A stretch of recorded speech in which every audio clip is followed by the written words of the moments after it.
Hello friend, સ્વાગત છે તમારું મારી ગુજરાતી રસોઈ ટિપ્સ ચેનલમાં। તો આજે આપણે બનાવીશું ખાવામાં સોફ્ટ અને સ્વાદિષ્ટ બટાકાનો નવો નાસ્તો। તો જ્યારે તમને ચટપટું ખાવાનું મન થાય ત્યારે તમે આ બટાકાનો નવો નાસ્તો તમે ઘરે ઝટપટ બનાવીને ખાઈ શકો છો। તો ચાલો આપણે બટાકાનો નવો નાસ્તો બનાવવાનું શરૂ કરીએ। તો બટાકાનો નવો નાસ્તો બનાવવા માટે મેં અહીંયા 2 બાફેલા બટાકા લીધા છે। તો સૌથી પહેલા આપણે બટાકાને મેશ કરી લઈશું। તો આપણે એક બાઉલની અંદર બટાકાને લઈને મેશ કરી લીધા છે। તો હવે આપણે તેની અંદર મસાલા ઉમેરીશું। તો સૌથી પહેલા આપણે ઝીણી સમારેલી ડુંગળી ઉમેરીશું। તો મેં અહીંયા એક મીડિયમ સાઇઝની ઝીણી સમારેલી ડુંગળી ઉમેરી છે। સાથે 3 ચમચી જેટલા મકાઈના દાણા ઉમેરીશું। તો મેં અહીંયા બાફેલી મકાઈ લીધી છે। જો તમારી પાસે કાચી મકાઈ હોય તો તમે એ પણ લઈ શકો છો। સાથે ઝીણા સમારેલા ટામેટા ઉમેરીશું। ઝીણા સમારેલા લીલા ધાણા ઉમેરીશું। અડધી વાટકી બેસન ઉમેરીશું। અડધી વાટકી રવો ઉમેરીશું। તો તમારી પાસે આ રીતનો રવો ના હોય ને તમારી પાસે સોજી હોય તો તમે અહીંયા સોજીને તમે મિક્સર જારમાં થોડો પીસી અને આ રીતનો તમારે અહીંયા ઝીણો કરી લેવાનો છે। તો રવો ઉમેર્યા પછી નાની અડધી ચમચી જેટલો શેકેલા જીરાનો પાવડર ઉમેરીશું। નાની અડધી ચમચી જેટલો અજમો ઉમેરીશું। તો અજમાને આપણે અહીંયા ક્રશ કરીને ઉમેરીશું। સાથે જ 1 ચમચી સફેદ તલ ઉમેરીશું। નાની અડધી ચમચી હળદર પાવડર ઉમેરીશું। 1 ચમચી તીખું મરચું ઉમેરીશું। તો મેં અહીંયા લીલા મરચાંનો ઉપયોગ નથી કરતી એટલે મેં અહીંયા તીખા મરચાંનો ઉપયોગ કરું છું। જો તમે અહીંયા લીલા મરચાં લેવા માંગતા હોય તો તમે ઝીણા સમારેલા લીલા મરચાં તમે તમારા ટેસ્ટ પ્રમાણે લઈ શકો છો। સ્વાદ પ્રમાણે મીઠું ઉમેરીશું। તો બધા જ મસાલા આપણે અહીંયા ઉમેરી લીધા છે। તો હવે આપણે હાથની મદદથી બધું સરસ મિક્સ કરી લઈશું।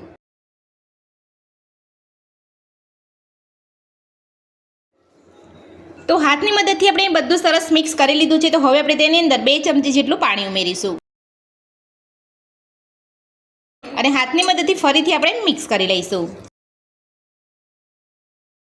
તો વધારે પાણી આપણે અહીંયા નથી ઉમેરવાનું, આ રીતે તમારે અહીંયા થોડુંક જ ઉમેરવાનું છે। તો મને અહીંયા થોડું પાણી ઓછું લાગે છે એટલે હું ફરીથી અહીંયા 2 ચમચી જેટલું પાણી ઉમેરું છું।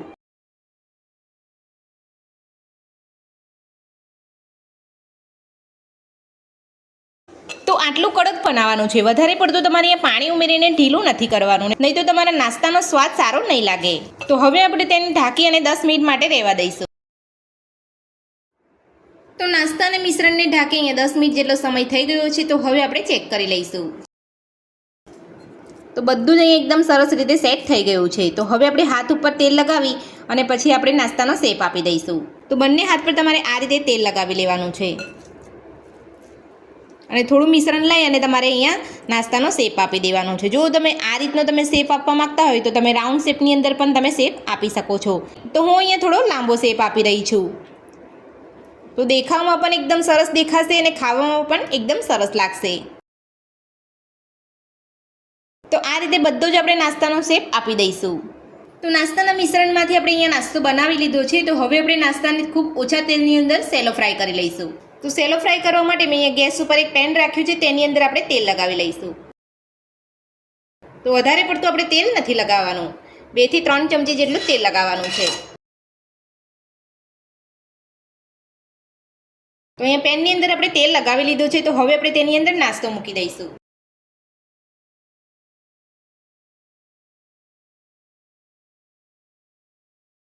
પેનની અંદર તેલ લઈ લીધા પછી તમારે નાસ્તાને આ રીતે તેલની અંદર લઈ અને સેલો ફ્રાય કરી લેવાનો છે। તો નાસ્તાને તમારે અહીંયા ફૂલ ફ્લેમ પર તમારે સેલો ફ્રાય નથી કરવાનો, ગેસની મીડિયમ ફ્લેમ ઉપર તમારે નાસ્તાને સેલો ફ્રાય કરવાનો છે।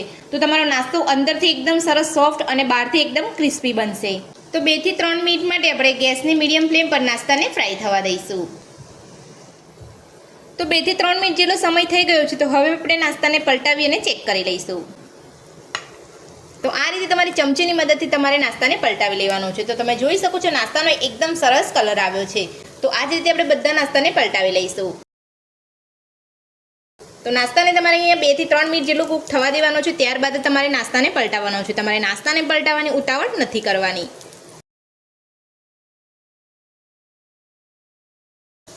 તો તમે જોઈ શકો છો નાસ્તો આપણો એકદમ સરસ અહીંયા દેખાઈ રહ્યો છે। તો એ જ રીતે આપણે નાસ્તાને બીજી બાજુ પણ 2 થી 3 મિનિટ માટે ફ્રાય થવા દઈશું। તો નાસ્તાને બીજી બાજુ પલટાય 2 થી 3 મિનિટ જેટલો સમય થઈ ગયો છે। તો હવે આપણે ચેક કરી લઈશું। તો તમે જોઈ શકો છો બીજી બાજુ પણ એકદમ સરસ રીતે અહીંયા ફ્રાય થઈ ગયો છે।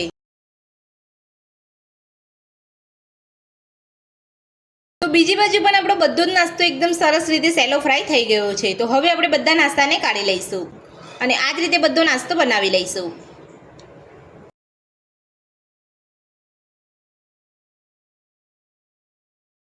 તો બટાકાનો બધો જ નાસ્તો આપણો બનીને તૈયાર છે ને એક પ્લેટની અંદર સર્વ પણ કરી લીધો છે અને તમે જોઈ શકો છો ઉપરથી એકદમ સરસ અહીંયા ક્રિસ્પી બન્યો છે અને અંદરથી એકદમ સોફ્ટ બન્યો છે.